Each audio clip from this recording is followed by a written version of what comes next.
새번역 사도신경으로 신앙 고백하겠습니다. 저는 전능하신 아버지 하나님 천지의 창조주를 믿습니다. 저는 그분의 유일하신 아들 우리 주 예수 그리스도를 믿습니다.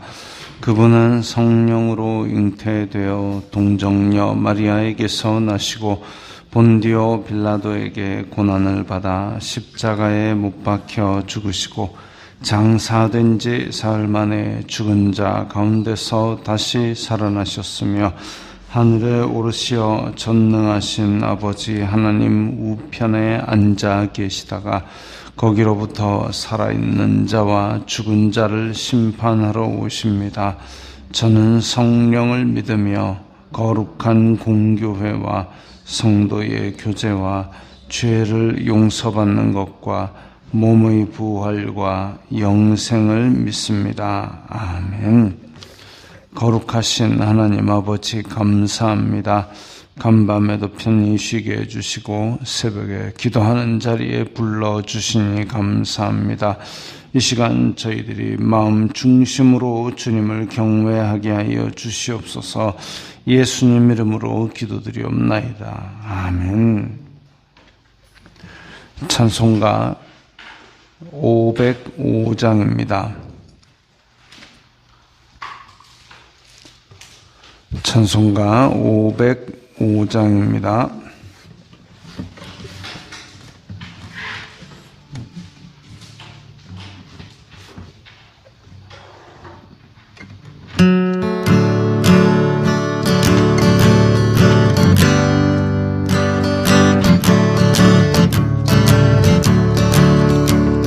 세상 위하여 나 복음 전하리. 만 백성 모두 나와서 주 말씀 들으라. 죄 중에 빠져서 헤매는 자들아, 주님의 음성 듣고서 너 구원받으라. 전하고 기도해 매일 증인 되리라. 세상 모든 사람 다 듣고 그 사랑 알고 온 세상 위하여 이 복음 전하리. 저 죄인 회개하고서 주 예수 믿으라. 이 세상 구하려 주 돌아가신 것 나 증거하지 않으면 그 사랑 모르리. 전하고 기도해 매일 증인 되리라. 세상 모든 사람 다 듣고 그 사랑 알고 온 세상 위하여 주 은혜 임하니. 주 예수 이름 힘입어 이 복음 전하자. 먼 곳에 나가서 전하지 못해도 나 어느 곳에 있든지 늘 기도 힘쓰리. 전하고 기도해 매일 증인 되리라. 세상 모든 사람 다 듣고 그 사랑 알고.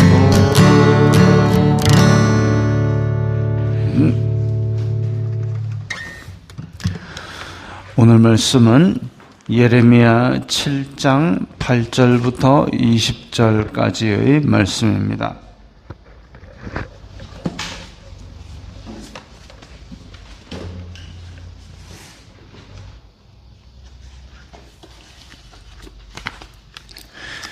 예레미야 7장 8절부터 20절까지의 말씀 함께 읽겠습니다.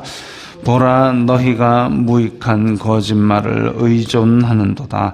너희가 도둑질하며 살인하며 간음하며 거짓 맹세하며 바알에게 분향하며 너희가 알지 못하는 다른 신들을 따르면서 내 이름으로 일컬음을 받는 이 집에 들어와서 내 앞에 서서 말하기를 우리가 구원을 얻었나이다 하느냐. 이는 이 모든 가증한 일을 행하려 함이로다. 내 이름으로 일컬음을 받는 이 집이 너희 눈에는 도둑의 소굴로 보이느냐. 보라, 나 곧 내가 그것을 보았노라. 여호와의 말씀이니라. 너희는 내가 처음으로 내 이름을 둔 처소 실로에 가서 내 백성 이스라엘의 악에 대하여 내가 어떻게 행하였는지를 보라. 여호와의 말씀이니라. 이제 너희가 그 모든 일을 행하였으며 내가 너희에게 말하되 새벽부터 부지런히 말하여도 듣지 아니하였고 너희를 불러도 대답하지 아니하였느니라. 그러므로 내가 실로의 행함같이 너희가 신뢰하는 바 내 이름으로 일컬음을 받는 이 집 곧 너희와 너희 조상들에게 준 이곳에 행하겠고 내가 너희 모든 형제 곧 에브라임 온 자손을 쫓아낸 것 같이 내 앞에서 너희를 쫓아내리라 하셨다 할지니라. 그런즉 너는 이 백성을 위하여 기도하지 말라. 그들을 위하여 부르짖어 구하지 말라. 내게 간구하지 말라. 내가 내게서 듣지 아니하리라. 너는 그들이 유다 성읍들과 예루살렘 거리에서 행하는 일을 보지 못하였느냐. 자식들은 나무를 줍고 아버지들은 불을 피우며 부녀들은 가루를 반죽하여 하늘의 여왕을 위하여 과자를 만들며 그들이 또 다른 신들에게 전제를 부음으로 나의 노를 일으키느니라. 여호와의 말씀이니라. 그들이 나를 경노하게 함이냐. 자기 얼굴에 부끄러움을 자취함이 아니냐. 그러므로 주 여호와께서 이와 같이 말씀하시니라. 보라, 나의 진노와 분노를 이곳과 사람과 짐승과 들나무와 땅의 소산에 부으리니 불같이 살라지고 꺼지지 아니하리라 하신지라. 아멘. 예레미야가 성전에서 하나님의 말씀을 선포하는 것을 계속 이어가고 있습니다. 보라, 너희가 무익한 거짓말을 의존하는도다. 이 무익한 거짓말이 뭐냐면 여기가 여호와의 집이니 여기는 절대 무너지지 않을 것이다. 이 거짓말이라는 거죠.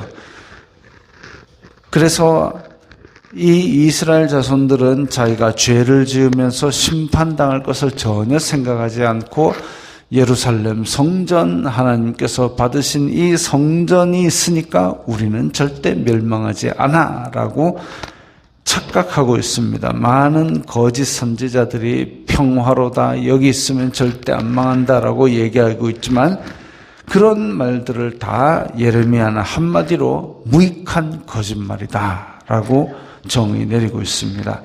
그럼 이스라엘 자손들은 9절에 보면 도둑질하며 살인하며 간음하며 거짓 맹세하며 이게 지금 10계명에 나오는 얘기들을 다 어기고 있죠. 도둑질 8계명, 살인 6계명, 간음 7계명, 거짓 맹세하는 거 9계명이고 바알에게 분향하며 너희가 알지 못하는 다른 신들을 섬기며 1계명, 2계명 다 어기고 있습니다. 이런 일들을 다 어기고 있으면서 자기한테 무슨 일이 있으면 성전에만 가면 나에게 해가 없다. 이건 착각이고 거짓말이죠. 우리가 구원을 얻었나이다. 10절에 보면 그 말이 나오는데 구원하실 수 있는 분은 오직 하나님 한 분뿐입니다. 그러면 구원자가 누군지 안다면 구원하시는 하나님께서 명령하신 것을 행하는 게 당연한 것이죠. 근데 구원자가 누구인 줄 알면서도 그 계명은 9절에 보니까 다 어겨놓고 10절에 우리가 구원을 얻었나이다. 말도 안 되는 얘기죠. 하나님이 싫어하시는 일, 심판받을 일, 벌받을 일만 골라 해놓고 나는 성전에 들어가니까 안전하다. 이건 착각이고 무익한 거짓말입니다. 오죽하면 11절에 내 이름으로 일컬음을 받는 이 집이 너희 눈에는 도둑의 소굴로 보이느냐. 내 이름으로 일컬음을 받는 이 집이란 얘기는 성전을 멋들어지게 지어 놓아도 이것이 가치가 있는 것은 내 이름으로 일컬음을 받는, 즉 이 집이, 이 성전이 하나님의 성전이다 할 때 이게 진짜 가치가 있는 것이지, 그러지 않으면 그냥 큰 건물에 지나지 않는 거죠. 그런데 그 집이 하나님의 이름으로 일컬음을 받았기 때문에 뭔가 의미가 있는 걸로 간주된 이 집이 너희 눈에는 도둑의 소굴로 보이느냐. 도둑의 소굴. 그때 당시가 아니라 지금도 지금 이제 예루살렘 동편으로 건너가게 되면 동편에서 조금만 아래쪽으로 내려가면 유대 광야가 펼쳐집니다. 유대 광야가 펼쳐지고 또 마사다라는 이제 요새가 있고 뭐 이런 그 동네가 이제 절벽도 아닌 것이 골짜기가 많고 그 안에 동굴도 많고 그래서 도둑대가 한번 도망쳐서 숨으면 찾을 길도 없습니다. 그 정도로 복잡한 지형을 가지고 있습니다. 도둑들이 숨는 동굴, 그러니까 그 사람들이 거기에 숨었다가 또 기회만 되면 나와가지고 여리고에서 예루살렘 올라가는 길목에 있다가 사람들 해치고 돈 뺏고 이런 짓들을 하는 그런 것이 있었는데, 그런데 너희 눈에는 도둑의 소굴로, 성전이 바로 도둑의 소굴처럼 보이느냐 이거죠.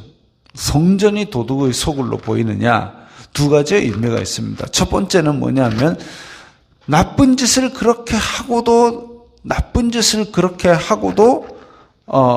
도둑들이 그 골짝골짝에 숨는 것처럼 이 성전으로 들어와 가지고 나는 안전하다 이렇게 하느냐 이거죠. 나쁜 짓을 강도질을 하고 도둑질을 해놓고 성전 안에 콕 숨어가지고 야 나는 성전 안에 있으니까 해를 받지 않을 거야. 말도 안 되는 얘기죠.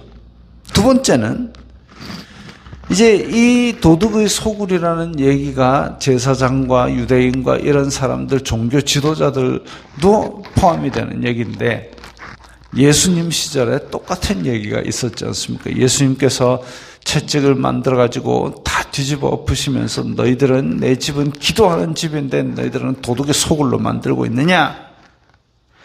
그 얘기는 뭐냐면 예수님 시절에는 왜 그런 얘기를 하셨나 하면 대제사장의 친척되는 사람들 또 관계되는 사람들이 그 성전 안뜰까지 들어와 가지고 돈 바꾸고 또 그러니까 돈을 갖다가 성전에서 쓰는 세겔로 바꿔주고, 왜냐하면 그 이방인의 세겔, 이방인의 돈, 로마 사람의 돈에는 그 로마 황제의 얼굴이 새겨져 있잖아요. 그럼 성전에서 그걸 쓰지 못한다 이거죠.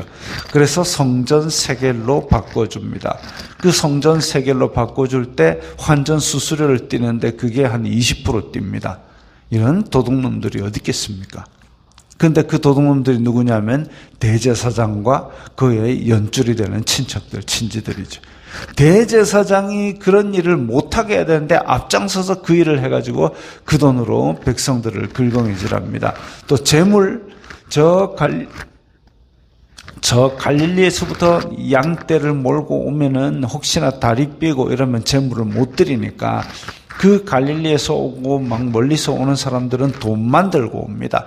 그래가지고 돈을 들고 와가지고 예루살렘 남쪽에 한 10km쯤 떨어져 있는 베들레헴 여기서 키운 양떼들을 이렇게 성전에서 제물로 사가지고 거기서 이제 제사를 드리는 거죠. 근데 양떼를 몰고 온 사람들을 제사장이 이제 양떼를 면밀하게 체크해가지고 흠이 없다. 그럼 제물로 드리세요. 이렇게 해야 되는데 양떼를 뜩 보고 흠이 있네 하고 이거는 이제 제물로 못 드린다. 그러면 이제 눈물을 머금고 비싼 신경 써서 멀리서부터 왔는데 눈물을 머금고 내 양은 뺏기고 그 돈으로 이제 새 양을 사서 그렇게 제사를 드립니다. 그러면 이 멀쩡한데도 흠이 있다고 한 양은 어떻게 하느냐? 그 다음 사람한테 팔아넘기는 거죠. 이 제사장이 완전 사기꾼입니다.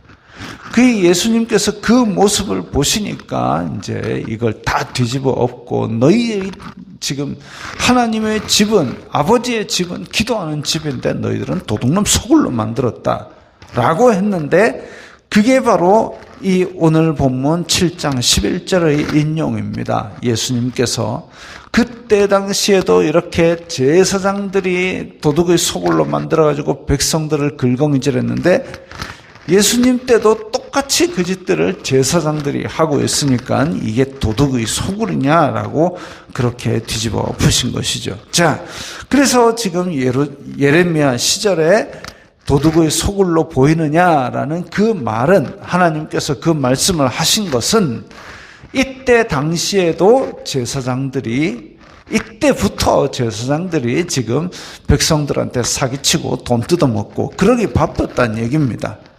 하나님께서 그야말로 잠시 눈 감아주신, 왜냐하면 그것 때문에 죽었다 하면 제사장이 하나도 없어지면 제사를 못 드리잖아요. 그렇다고 해서 하나님을 이렇게 멸시하고 우롱해가면서 도둑의 소굴로 만드는 거는 이건 엄청 큰 죄지요.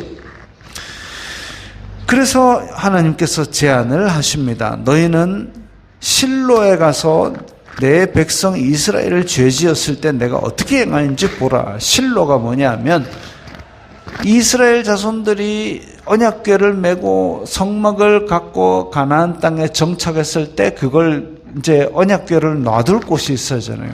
그 놔둔 곳이 실로입니다.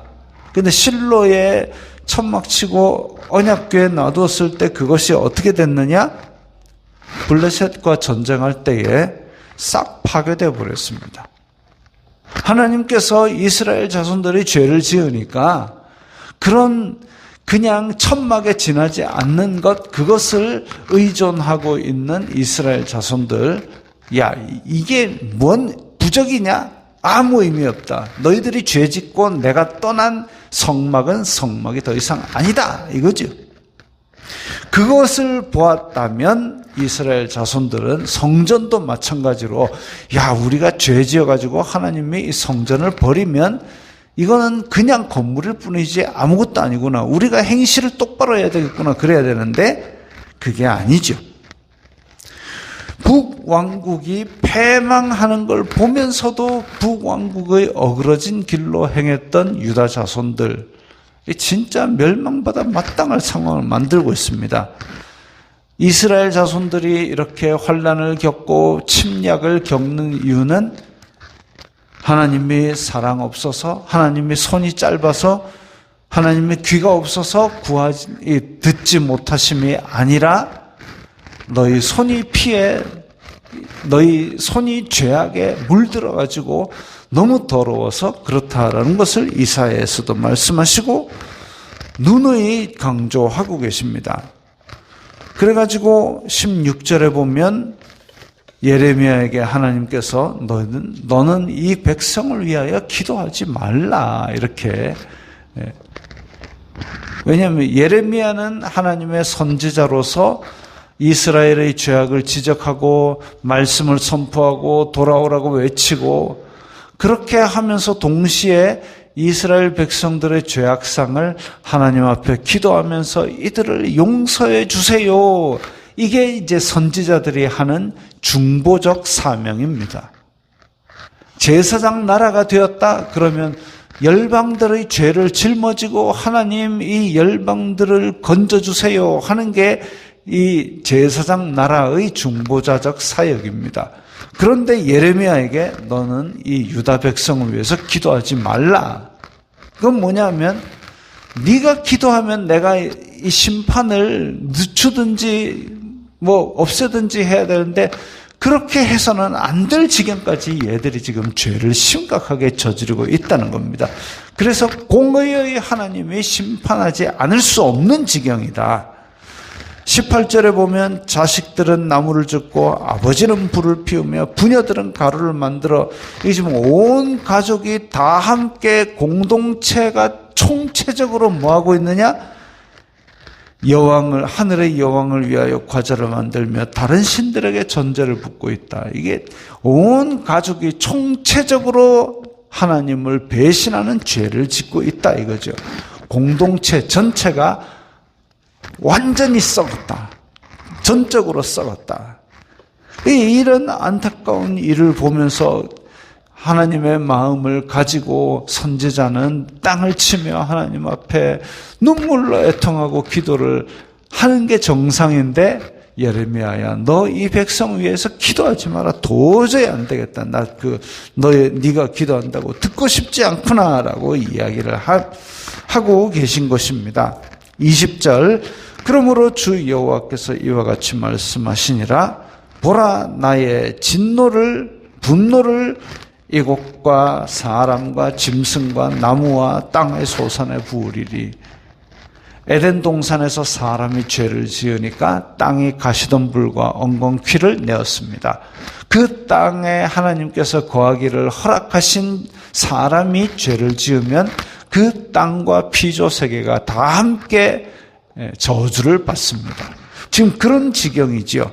그래서 20절에 이스라엘 자손들이 죄를 지음으로 말미암아 이 땅에 있는 짐승과 들나무와 땅의 소산까지 그 지역에 있는 모든 피조 세계를 다 파괴하는 것이 이 유다 민족의 죄의 속성인 것입니다. 끔찍한 일이 이렇게 예비되어 있죠. 하나님께서는 오늘날도 우리에게 계속 말씀하십니다. 너희들이 돌아오라. 너희들이 말씀으로 돌아오라. 이상한 것 섬기지 말고 오직 하나님만을 섬기라. 예수님을 믿는 사람들은 이제 왕의 제사장이요 제사장 나라 하나님의 백성된 사람들입니다. 그렇다는 것은 이 나라와 민족의 죄를 지고 한국 교회의 죄를 회개하면서 내가 이 일상생활 가운데 정의와 공의를 행하는 것을 보여주어야 된다는 얘기죠. 그러지 않다면 우리들이 다니는 교회나 공동체는 그야말로 사람이 모인 시멘트 건물에 지나지 않는 것입니다. 그렇다는 얘기는 우리가 이런 일들을 하면서 예레미야 같은 마음으로 하나님 앞에 서야 된다는 거죠. 우리 목사님이 하나님 앞에 설 겁니다. 아니요, 그게 아니라 이 시대는 예수님의 영이 있는 모든 사람이 하나님 앞에 선 하나님의 제사장 같은 그런 사람임을 깨닫고 우리가 이 땅 가운데서 정말 하나님의 심정으로 살아가는 그런 사람이어야 되겠습니다. 기도하겠습니다. 거룩하신 아버지 하나님 감사합니다. 하나님께서 함께 하시지 않는다면 공동체건 교회건 성전이건 아무런 의미가 없음을 봅니다. 주님, 저희들 가운데도 성령님께서 운행하여 주시고 성령님께서 말씀하신 대로 저희들이 순종하도록 인도하여 주옵소서. 예수님 이름으로 기도드리옵나이다. 아멘.